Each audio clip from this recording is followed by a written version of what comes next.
What is up, everybody? Welcome to Speak Now Pro Wrestling. It is Friday, February 21st, and we got, it wasn't a loaded episode of SmackDown, but there was one real big segment on SmackDown that we're pretty much going to be spending the entire time kind of discussing and going over. But before we get to that, I'm your girl, Denise Salcedo. Thank you so much for tuning in. And as always, we got the return of my co-host, Robin Lundberg. Robin, I hope you had an awesome vacation last week. I was on a Disney cruise last week, so that's where I was. We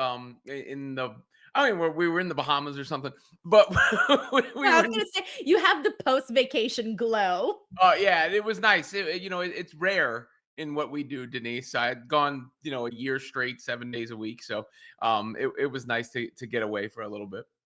Yeah, I bet. And what an episode of SmackDown that you came back to, Robin. We had last night, the news broke that the final boss, Dwayne "The Rock" Johnson, would be coming out on SmackDown here tonight. And instantly we were like, all right, what WrestleMania plans is The Rock going to change? What the hell is going to go down after what happened last year? I think some of us might have some PTSD as to like what decisions The Rock is going to make and how he's going to influence WrestleMania plans, right?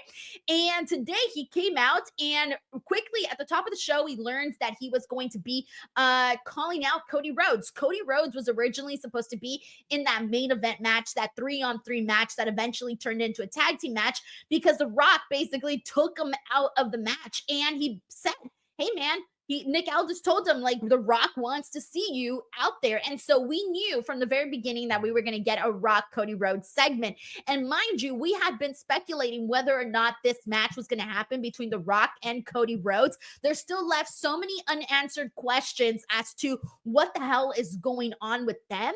But we finally get this segment. And the first thing we get, I'll break it down, but the first thing we get is The Rock announcing WrestleMania in New Orleans for WrestleMania 42. Now, usually, Robin, they don't normally announce WrestleMania until WrestleMania the day of. They announce next year's WrestleMania. That's traditionally how they do that. But this time they did it well ahead. Of course, reports had already gone out that this was going to be happening in New Orleans. So this wasn't necessarily too groundbreaking of a news, but at least now it's confirmed by WWE. What'd you make of that announcement? Well, it made sense given the locale that the Rock was coming in to do that. And that was the sort of the thing we all knew was going to take place. I think what people were worried about was that was the only thing that was going to take place. And you could tell it wasn't from the build and what Triple H had said in the statement, basically like anything can change when the final boss comes into town. And with The Rock dropping the Rolex or whatever it was on social media beforehand. But I think that was the worry and sort of the PTSD from TKO Rock from the Netflix show. You saw that and he came out there and you were anticipating maybe on that Netflix show that you'd get the next phase of whatever the plans were, when really he was just there to kiss babies and shake hands and make sure that everybody knew that he was a cheerleader for the company. And I guess in retrospect, I kind of get that because there were a lot of people that tuned into that show who weren't necessarily avid followers of the product, right? So they didn't know of the final boss and all that. They just knew The Rock. But with the way that this was promoted, it was cool to hear him do it. I liked his little almost quasi heel turn in the midst of it when they were all loving it. And then he said they were STD having trailer park trash or whatever the case was. But it worked. It got a pop out of the crowd. People cheered and there it is. I know I was all excited. I was in the mood when he started singing, "Oh, when the Saints," that song. And that song, it's so funny because everybody was singing it on the Tuesday show because, as we all know, Ricky Starks is now Ricky Saints. And when that came out, everybody was singing it in the chat. It was stuck in my head since Tuesday. And then all of a sudden, The Rock is singing it here on Friday. And I'm like, damn, I cannot shake this song out of my damn head. But let's go ahead and get into what actually went down with The Rock and Cody Rhodes. Now, things have been interesting between them because The Rock and Cody Rhodes going into WrestleMania, he basically beat the shit out of him like almost every single week. Like there was multiple beatdowns where The Rock beat the crap out of Cody Rhodes, beat him outside of his tour bus, on his tour bus, called out his mother, all of that stuff. I don't even need to rehash it anymore. You guys saw it. But then come Raw Netflix, the premiere in Los Angeles, all of a sudden, Cody Rhodes and The Rock are on good terms after everything that happened going into WrestleMania, everything that happened at WrestleMania. All of a sudden, they are on good terms. They're vibing, they're sharing the drinks together, all of that. And people were like, what? What are we doing here? Like, why did Cody just like quickly forgive you? And now we're just out here talking about you guys being friends. It feels like there was a big gap of that story that was not really shared with us, the fans, because they just kind of glossed over that. And so we didn't really know what to make of this Cody Rhodes Rock segment once we actually got out here. So the gist of this is, I'm not even going to recap the full like 20-minute promo from The Rock. The gist of this was The Rock wants Cody Rhodes to be his champion. He wants his soul. And no, I'm not exaggerating. The Rock actually used the words and said it out loud. I want your soul, Cody. And he was basically trying to like tell Cody, hey man, I got all of these followers, I'm so famous, all of these things, basically shining himself up like a brand new toy and letting Cody Rhodes know that he can have the same things too. If he basically, I guess, follows, gives his soul to The Rock, however you want to make of that. And then there was a moment, Robin, where The Rock put his hands just like this on Cody Rhodes' face, caressed him when he said he wanted his soul, and walked away.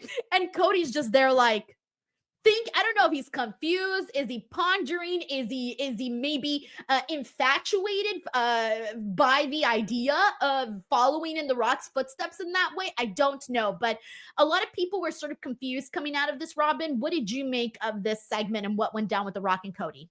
Yeah, I didn't come out of it confused. I will say that it was a little bit meandering and not straightforward through the process. Like, it was a bit of a mess to get to the end. So if I'm being fair and actually critical of it, yeah, it was like, what the hell's going on here, Rock? Or, did you have some of that tequila before you started talking just now? But I will say it's pretty crystal clear where it got to.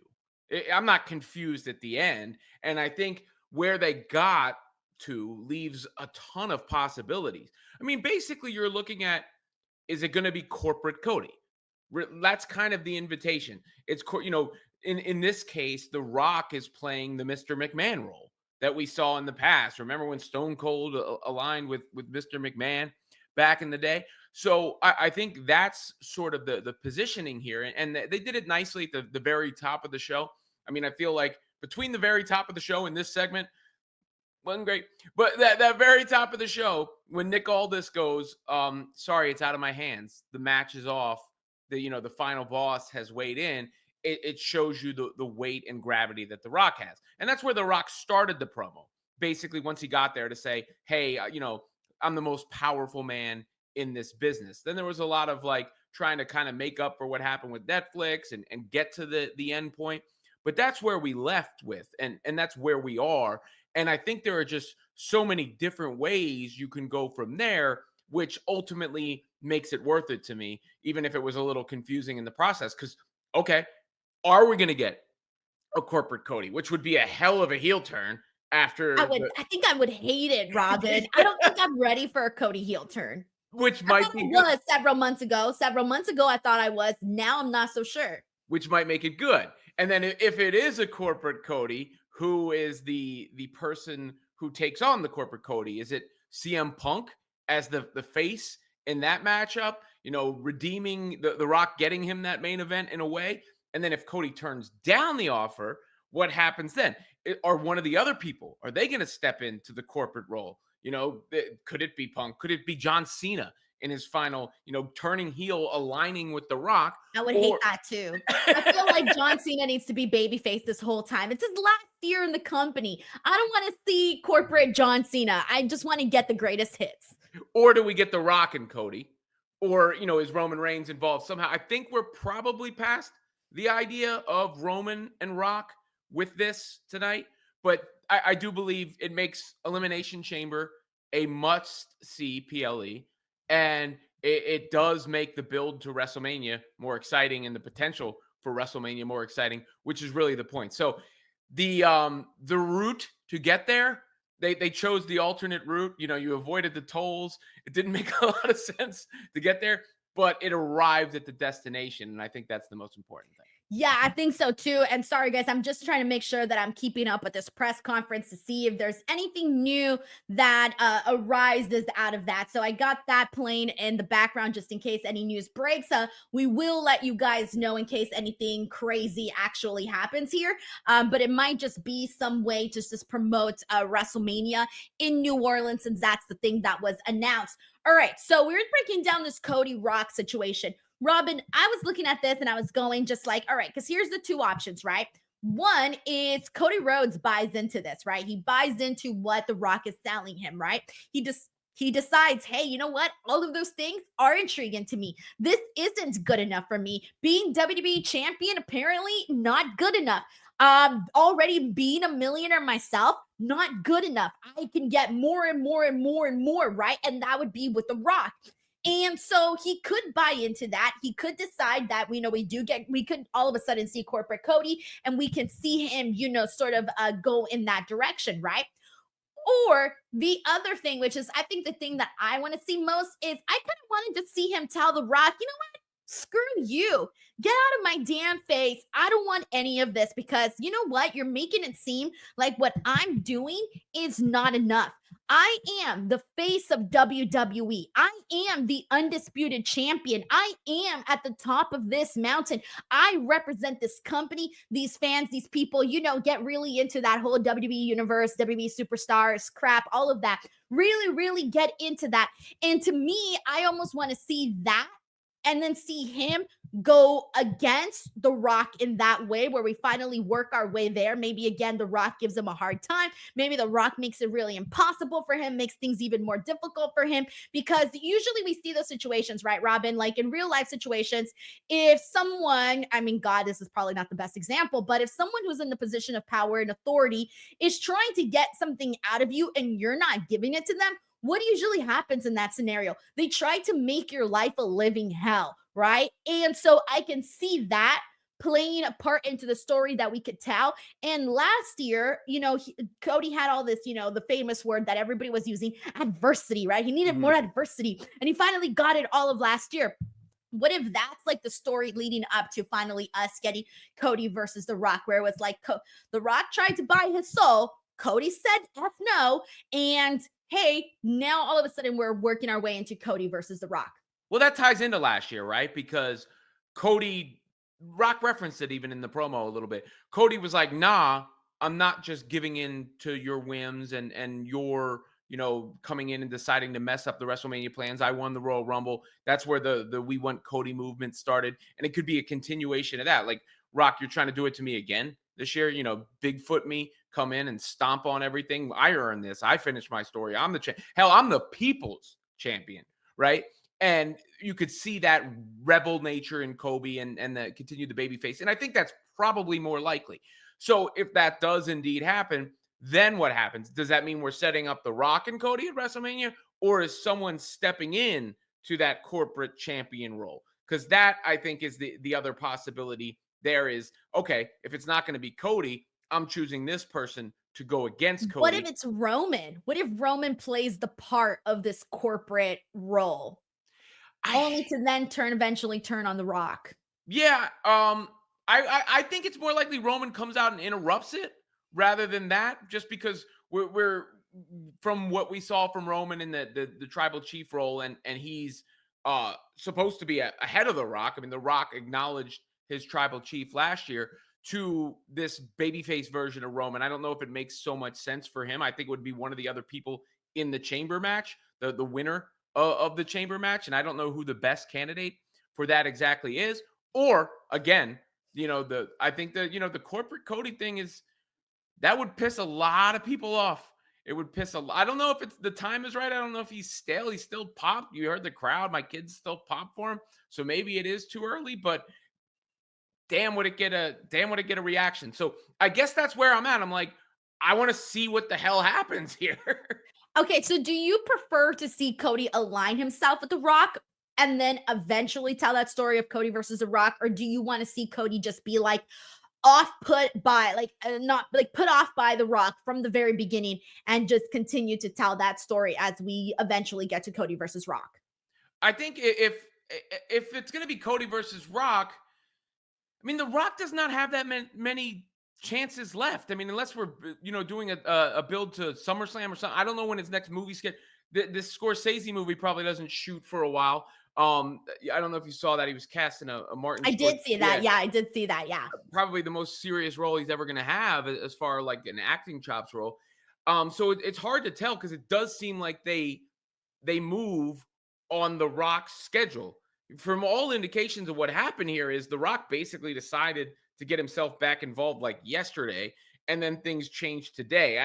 I don't know how much of that was kayfabe versus how much of that is the real reality of the situation. But judging off last year, clearly when he decides to move and do something, they jump. And then it seems to be the case again this year. So I don't know if there's that much stuff to bottle, is I guess what I'm saying. I feel like to go in the theme of the ad, the Blue Chew ad, you got to blow their load now. Well, no, I was talking about that, Robin. I was talking about this during my watch along, how, it sort of doesn't feel like the road to WrestleMania yet still feels that hot, right? Like last year, we were sort of on this crazy roller coaster ride, so unprecedented. Really everything that went down last year. And this year, we're seeing the most expensive tickets ever be sold for WrestleMania. And, our matches at this moment are Jey Uso versus Gunther and Charlotte Flair versus Tiffany Stratton.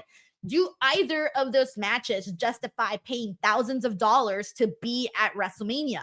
The answer is no.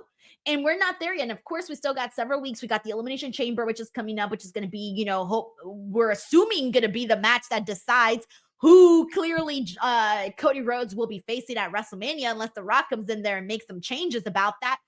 As of now, whoever wins that chamber will be facing Cody Rhodes. And so you're looking at the opportunity of either Cody versus John Cena, Cody versus CM Punk, or hell, maybe we work into a situation where we get a triple threat. Who knows what's going to happen there? But it's not really until we get that matchup that I think we're going to finally feel like we're on the road to WrestleMania. The other thing that I was wondering too, which when we didn't even know what The Rock was going to say here when he came out, I was wondering what he was going to say in the sense of like the other person we haven't really mentioned a whole lot of is Roman Reigns. What's going on with Roman? What are his plans? Of course, based off of what we saw at the Royal Rumble, we can assume that will probably have Seth Rollins' name on it. But even then, it's been a minute since the Rumble, since we have gotten back into like, okay, let's begin this journey for Roman Reigns heading into WrestleMania. What does that look like right now? Who knows? Maybe it could still be CM Punk. We don't know. But I feel like we still need that really big, really big, either a moment leading into WrestleMania or that really big matchup leading into WrestleMania. I don't know. What are you thinking about this, Robin? Yeah, well, when you're I guess I shouldn't use an airplane as a reference in today's day and age. But when you're in an airplane and they tell you can't land yet because or you can't take off. But I'll use the can't land yet. You're in the holding pattern. You like take some laps around or whatever they do. I kind of think that's what was happening because WWE couldn't really finalize and formulate the plans until they had the Rock's involvement, a yes or a no, and now they do. And I think after next Saturday, all of this is going to become abundantly clear. And then the build is really going to build up. Because, look, I think the Gunther Jey Uso match has been told very well. And I think it's going to be an excellent match. But you're right. It's not, you're not selling the card on it. Same thing with Tiffany Stratton and Charlotte Flair. But here, I mean, we got the seeds of possibly Roman and Seth or Roman Punk and Seth. Those are still possibilities. The one-on-one between Roman and Seth or a triple threat with Roman, Punk, and Seth. Then if you get to the corporate Cody, I think there's only two opponents that make sense there if it's corporate Cody. One is Cena, finally trying to win that next championship again as the ultimate babyface against corporate Cody and The Rock. And the other is Punk, who's sort of, against the corporate sense. And if you remember the Cody and Punk promo from a few weeks back where Punk was telling him that the title was going to wear him down and maybe corrupt him a little bit. And when somebody came forward, it'd be the person like right in front of you. So I could see them going back to that corporate Cody against CM Punk. Then if Cody doesn't accept, what are the possibilities? Well, there's The Rock somehow interjecting himself and getting involved, or just pulling his card and saying, I'll face you night one. The Elimination Chamber person faces you night two. Whatever The Rock could do with those corporate powerful strings. There's the possibility of Roman getting involved in that sense as well, with the Rock in a confrontation there to set up Rock and Roman, and Cody goes and faces whoever. And then there's also somebody sliding into that corporate championship role to meet the Rock's demands, and who would make the most sense there. So it really is, I think I got to every scenario I could possibly imagine right there, and I don't know which one it's going to be. So that's ultimately why it was a success, what happened tonight, even if you could say it was a bit of a cluster, because it left us wanting more, and it left us not knowing the direction they're going. Yeah, it's funny because I do agree with you in the sense that it's left us with not knowing exactly what direction it's going. It's a little unfortunate that it came across as a little bit weird. Like, everybody came out of that going like, what just happened? Like, everybody had the I'm sort of confused, I'm lost sort of reaction to that. Some people even felt uncomfortable when The Rock started touching Cody Rhodes and putting his hands on his face. I was like, bro, knock his hands off. What are you doing, Cody? Like, do something. Don't be letting The Rock touch you like that. Come on, fight back. Like, this is so inappropriate. I'm like, he's out here trying to brainwash you, trying to manipulate you with all these mind games. Like, fight back, Cody. That was like my reaction to that. So, but you're right though. It does lead also into like, what the hell is going to happen next? So it's got that going. I wish that you said that I wish it was a little bit more clear cut, entertaining, less weird, maybe less weird. That would have been nice, but hey, that's where we're at. Let me go ahead and get into these super chats and see what people are saying about all of this. We got Saif Dunn Super, who kicks us off with the super chat saying, who do you think did this less jobs, WCW, Hogan or Priest? Wait, hold on. Let me read that again. Who do you think did less jobs, WCW, Hogan or Priest? Who? Damian Priest? Damian Priest goes out there and he gets the job done. I think he's saying losing, like who did fewer jobs, like losing the match. But I don't understand the comparison. I don't feel, I wouldn't compare Priest and Hogan. Definitely not. Definitely not. So you've done super. Thank you for the super chat. We got Anthony Giuliano here who says, you're not watching the press conference with The Rock. I got it up here. It's queued up, but so far it's looking like it's pretty just generic stuff. It's all about just WrestleMania, and that's literally what it looks like. They're already down to the last two questions. So far, I haven't seen anything real crazy pop out of that, but I'm pretty sure if anything else happens, it'll be up. All right, we got Heidi Ho here who says, The Rock only wants Cody's soul because that's where he keeps his adrenaline. Hey, yo! Hey, yo! You should tweet that, Heidi Ho. You should tweet that and put that out there. That's actually pretty funny. The Rock was like, I want some of that, because he always shows like the little goosebumps and the Terramana thing. By the way, 2 minutes into the press conference, yes, The Rock was shilling his own drink, which that's his. Oh, okay, that's when he keeps promoting it. It's his. Oh yes, he talks about it every single time. If you notice, every single promo he'll mention it. Like I've heard him like at this promo today on SmackDown, he mentioned it. Like that's the thing he always mentions the most. Anyways, Heidi Ho, thank you for the super chat. You should tweet that. We got Bailey Darley here who says Rock needs Blue Chew after that segment. Yo, BlueChew.com, by the way. We got John Taylor here who says, so I think I figured out what The Rock gave Cody Rhodes last year after WrestleMania. Blue Chew, because damn, Dwayne seemed thirsty for Cody tonight. Hey, man, if I'm Cody, I'm starting to feel myself a little bit like, damn, the people's champion, former sexiest man alive out here wanting me. Hey. Yeah, like, Cody, I love you. Even Jacob Fatu is going to be like, damn, bro, I wasn't that hard up for Solo Sikoa. You know what I mean? Yeah. I can't. We got Kevin Zwicker here who says WrestleMania. Oh, sorry. Feels like the WrestleMania card is 100% under evaluation now. I get modern day Vince wanting his corporate with this segment tonight. It's something along the lines of what you alluded to as well, Robin. Thank you so much, Kevin. Yeah, The Rock playing that role of Vince McMahon. Yeah. Right. We got Jay Stone here who says the first SmackDown of the Road Dogg era of the new era is off to a riveting start. My goodness, the show stinks. Even The Rock couldn't save this. Everything else that happened on the show, guys, I hate to say it, but really wasn't anything too drastic. Like I could literally just run down everything that happened, and it's not even for example, Robin, if we didn't have the Rock stuff today, I have no idea what you and I would be talking about. We'd be talking about my cruise. Yeah, we'd be talking about your cruise. Like, hey, what did they have for the Disney stuff? Like, let us know, man. But no, legit, like there really wasn't anything. And we'll break down the highlights, of course. We'll touch on that stuff, but there really wasn't much. We got Bailey Darley here who says, by the way, thank you, Jay. We got Bailey here who says CM Punk, I'm sure 90% sure is winning the chamber. What match would you most prefer to see, Robin? Cody Punk, Cody Cena.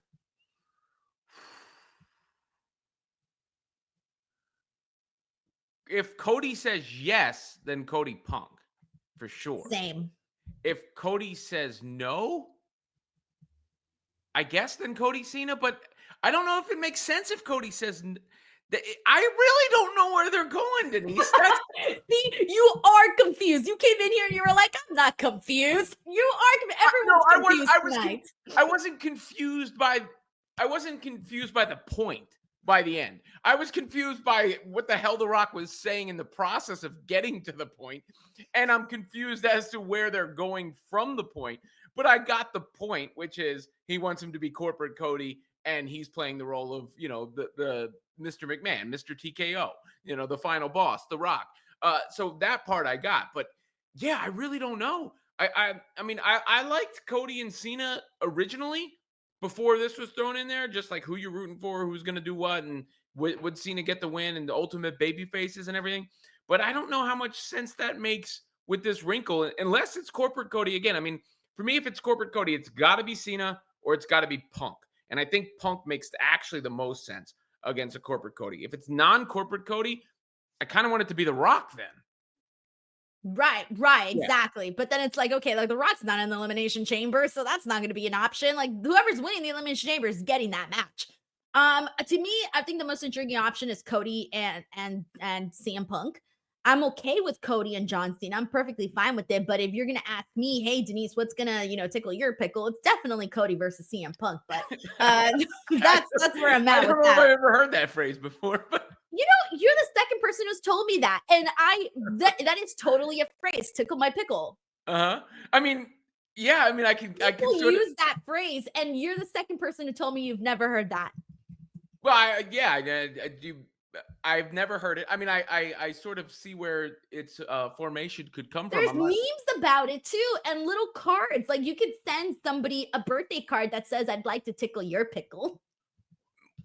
Sure, but is that generally like toward a male? Look at this. Look at this. It's on AI, okay? Google. I Googled it. It says tickle my pickle is a slang phrase that means something is amusing or entertaining to you, essentially saying something is making you laugh or smile in a playful way. Sure. Again, I was not confused by what you meant by it. I just never heard it. But that's what I'm saying. Like this is an it's actual like tickle my fancy, term. like tickle my pickle. Right, but tickle my pickle. I'm telling you, can use it's a plastic phrase from. All right, where was I at? Yeah. I don't even know what I was talking about anymore. All right. So with that being, Mr. Economics says, please explain tickle pickle more. Watch, everyone's going to use it now, right? Everyone's going to be like, oh, what do you want for dinner? You know what? I think a donut will tickle my pickle. Also, I don't know why you'd be having a donut for dinner, but whatever. You're all adults here. I don't judge. All right. Let me go ahead and get into some of the other highlights of SmackDown. We're kind of just run through them because there really ain't shit to say. Jimmy Uso defeated Drew McIntyre. Oh, I did not like this. I do have something to say about this, Robin. I did not like this. Put some respect on Drew McIntyre. I don't think Jimmy Uso is at the same level of Drew right now. I think Drew should not be losing like this in these matches like that. I did like it. I feel like Big Jim is coming along and coming into his own and following that Jey Uso. Really? Yeah. I think he's coming. Like he's not exciting when he comes out on TV right now. Every time he comes out, I'm just like, oh, it's not Jey Uso. Oh no, I like his promos and I like his big. And I guess it's also I have my kid test. They're like Big Jim. So. I do like Big Jim though. I do like that. So that's where. And it caught me by surprise. They were saying who's going to win this match, Dad. I'm like Drew McIntyre, obviously, and then Jimmy Uso wins. So. And it didn't hurt Drew. He snapped. He continues his, the sort of off-kilter thing that's been going on for him. I don't think we're going to go in 2 weeks or 3 weeks and go, oh, remember when Drew McIntyre lost to Jimmy Uso on that SmackDown that also had The Rock? So I feel like it's an indication that maybe they see a little something in Jimmy Uso and they're going to try to build him too. Because, from that Bloodline thing, we've gotten the end of the show, which I'm sure we'll get to in a second, but you continue Jacob Fatu and Solo Sikoa as players. Obviously, Jey Uso is where he's at. Obviously, Roman is where he's at. And maybe now Jimmy Uso is going to, get a little bit of a run in some sort of program or something. And I think it comes, to boost him and not really at the expense of Drew McIntyre. I do agree with you in the sense that they need to boost up Jimmy Uso. That was one of the big points that I was making during my watch along, is that it doesn't feel like there's much interest right now in Jimmy Uso. And they do need to hype him up a little bit more, because again, like I said, when he comes out, I'm just like, it's not Jay. We got Bailey Darley here who says, I want Drew if Cody rejects, offer with Drew accept. I don't think it'll be Drew, guys. Like he's not in there right now. So I don't think it'll happen, unfortunately. I love Drew a whole lot, but yeah, he definitely deserves some respect. We got Black Hat React here. Thank you so much for the super chat, who says The Rock really said, in this very ring, for the next 20 minutes, I'm going to be talking, and saying absolutely nothing, I mean, more or less. He did technically say, he did run down the whole hierarchy of WWE and who owns what. I did think it was interesting, by the way, when he said that part about Ari Emanuel, when he told Ari, oh, isn't it wild that you own the WWE? Like you own all of this. And then Ari basically said, no, you do. I thought that was interesting.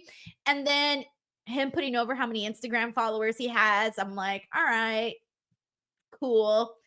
Tag Cody and I'm sure he'll get some followers. Maybe do a collab post and Cody will get some followers. But yeah, it was very interesting. Black Hat React, thank you so much for the super chat. We got, I'm going to keep running down the SmackDown card and you tell me what you thought.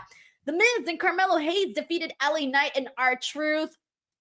This was a house show match, in my opinion. Those odd matches that can be fun on house shows, but really, in my opinion, has no business being on TV. The Miz, Carmelo Hayes, it seems like the Miz wants a partnership with Carmelo Hayes. Carmelo Hayes is not feeling it. However, I think it'll still happen. Otherwise, what's the point of it happening in the first place? What's the point of now? I could see some people thinking that's lowering Carmelo Hayes. I did like the little catchphrase the Miz came up with. What was it? The Miz, something like that. No, he kept trying to get Carmelo to say it. Maybe I don't like it as much as I thought because I can't remember. Yeah, I was gonna say I don't even remember the catchphrase. So clearly, the Wiz? No, because the Wiz. It wasn't even like the Miz and Mello. He had something to it. There was a little bit of a MJ's this will not miss. No. Mello don't miss. Yes, Mello don't miss. Mello don't miss. Yeah. There you go. Thank you, Mr. Economics. I mean, clearly it wasn't that great, and we took us that long to remember it. I mean, yeah, it's. I mean, look, the Miz is on a certain level, in a certain phase of his career. This is kind of what he does, right? Yeah, it could be that thing where it either drags Carmelo Hayes down or it just suddenly springs him up and makes him show even more personality. So this one really has a 50-50 shot. It's either going to work or it's not. And we're going to find out very, very fast. So far, it's been 2 weeks of teasing it. And while I've been hesitant, it hasn't been painful. So I'll let that be a good sign and we'll see how that sort of turns out. And who knows, maybe they'll have chemistry with each other. I talk about this all the time, but you never know about these odd couples. Sometimes the most random people be having the best connections. All right. And with that being said, that press conference is over, by the way. I have a quote from The Rock here that's not bad. What is it? All right. So this was on the final boss character and Cody Rhodes, and he says it never has to culminate in a match. That's what's being paraphrased. The exact quote is, in the world of pro wrestling, everything culminates in a match. What I love about the character of the final boss and Cody Rhodes is it's not about the title. It never has to culminate in a match. I think to have a storyline and two characters that are very popular, to never have to get in the ring for a match and have this compelling and off-putting thing, he wants his soul. What does that mean? I loved every moment. So more and more, he's Vince McMahon. He's Mr. McMahon. The final boss is that character right now, the Mr. McMahon character, and that's where we're headed. Yeah, but I want to see the match. If not, what's the payoff? I mean, corporate Cody. I want the match. You gotta give me the match, bro. You gotta give me the match. That's why I watch wrestling, to see the matches and the Sure, stories but that lead to the matches. maybe The Rock doesn't have those matches in him, which is a way to still use The Rock and his power. That could be part of it too. Yeah, that can be. You're not wrong on that. Yeah. All right, and let's keep this going. We did get a Tiffany Stratton in-ring segment. She does defeat Candice LeRae. This basically led afterwards, though she was attacked, even though Trish Stratus tried to help her out. Candice LeRae and Nia Jax still took out Trish Stratus and Tiffany Stratton.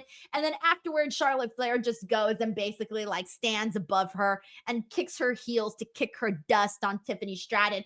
The big thing that I want to say about this is I want them to make Tiffany Stratton into a much stronger champion. I don't like how weak they're making her look. I wasn't a fan of that.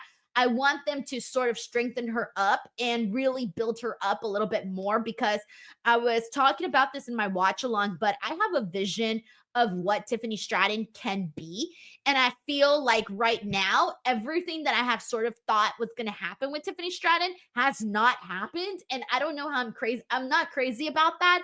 I had thought she was going to be a babyface after the story that they told with Nia Jax and Candice LeRae. I seen her out. She wins the title. She doesn't become a babyface. It's still sort of a heel. But then all of a sudden last week, and then again, remember, Robin, so you weren't here last week. I don't know if you got a chance to watch SmackDown, but I didn't love, we had this really good match with her, Tiffany Stratton and Nia Jax. They had a really great match. Candice LeRae got involved. It ended in a DQ. And it was such a bummer because I really thought that Tiffany Stratton should have won that. After that, Charlotte Flair came out and basically said, I pick you. You are the one. I'm picking you for WrestleMania. The last time you and I talked about Charlotte and Tiffany Stratton, Charlotte had been telling Tiffany, hey, you're going to have to really fight you're going to have to beg me to pick you for WrestleMania, right? Like, why should I pick you? And then all of a sudden, the week after, she decides to pick her. And there was really no rhyme or reason or really explanation as to what changed. And then this week, we're sort of just seeing her again, just sort of treat her like nothing. Like they're not presenting her like a champion, at least not in the last 2 weeks, which I don't really feel like a big fan of that. Well, the thing that can make up for that, Denise, is beating Charlotte Flair at WrestleMania. That's what I hope so, Robin. That's the only hope I have. Well, and I think it's going to happen. Otherwise, I'm doubting myself. I thought so too, but I'm doubting it now. But then what is the point of everything that's happened with Tiffany Stratton in the process?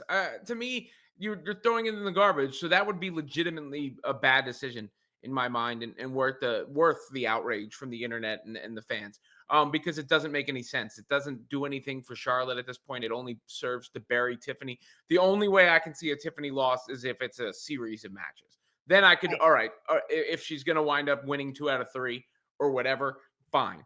That I could be sold. But as is, I do think Tiffany wins over Charlotte to kind of solidify what she's done. And maybe that's the end game here, is she can look a little bit, worse in the process, because that big win is coming up. Right. All right. And I feel so bad, but after the Rock Cody Rhodes segment, we had DIY defeat Pretty Deadly. Feel so bad. I missed all of this. I didn't see any of this. Did you catch any of this, Robin? The Street Profits came in and they. Oh yes, they attacked. Yes. Yeah, they attacked, and then this didn't look good for the Machine Guns, because Motor City Machine Guns come out, they run into the ring, then they get their ass kicked by the Street Profits. Yeah, it was in a bad spot after the other segment. And yeah, it should never be spoken of again. No, I feel so bad. But I was like, during that, everybody was just talking about the Rock and Cody. And I'm like, next thing I found myself talking all over it.